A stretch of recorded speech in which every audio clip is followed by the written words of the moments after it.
Good morning, everybody. My name is Daniel Nixon, and this morning I'm here to talk about the importance of acknowledging psychological disorders. When a person thinks of psychological disorders in general, one of the first things that probably comes to mind is something that's pretty negative and unfortunate, which is the negative stigma that we as society have placed upon psychological disorders and those who have psychological disorders. When someone begins to acknowledge that they may be experiencing a psychological disorder, or that they have characteristics of a psychological disorder, they have to fight through the negative stigma that we have placed on psychological disorders. And it adds a whole other level of anguish and potential worry to the person who's already experiencing something that may be impacting their life in a very negative way. And I personally believe that the negative stigmas that we have given those who suffer from psychological disorders and psychological disorders themselves are very unfortunate and, quite frankly, unfounded. There's nothing wrong with admitting that you need help. It's not a sign that you are weaker mentally or that you can't handle life's stresses. It's something that we all probably face in one degree or another, and it's just very unfortunate that we have that negative stigma associated with it. Another thing that I probably think of when I think of psychological disorders in general is the fact that they're amazingly widely distributed. We all probably face maybe a persistent sense of sadness on occasion, or we may feel an increased sense of anxiety or worry or stress.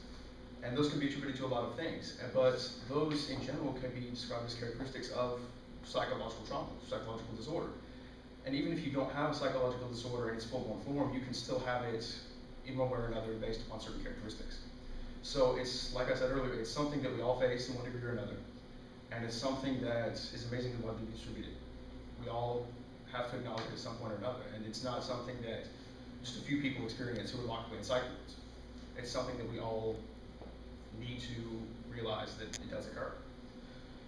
The third thing that I really consider when I think of psychological disorders in general is the fact that they aren't in someone's head. They can be very biological things. Take the psychological disorder of OCD, for example. That's a very physiological thing that goes on in the frontal cortex of the brain. What occurs is the person does not secrete enough of a neurotransmitter called serotonin. Serotonin basically sends messages to the brain to tell the brain to relax and calm down. They don't have that, or not as much as a normal person. So they can't tell themselves that when they've done something once that that's enough. They have the compulsion to continually do a certain action or exhibit a certain behavior when they really don't need to. And in that case, it's not something that they're making up. It's not all in their head. It's not like they're possessed or anything like that. It's an actual physiological change in the front part of the brain. And in general, it's something that is a very real physiological thing.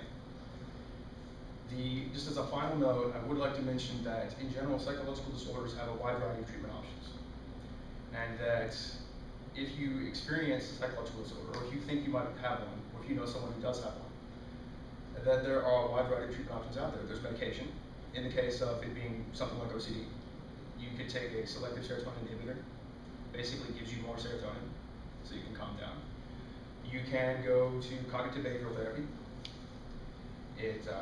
You just spend time with a therapist and allow them to kind of walk you through why you're doing what you're doing, and hopefully help you change your behavior. There are tons of treatment options out there, and it's something that I feel we all really need to acknowledge as we're growing up and trying to kind of develop our own particular views on certain things in this world. That's all I got.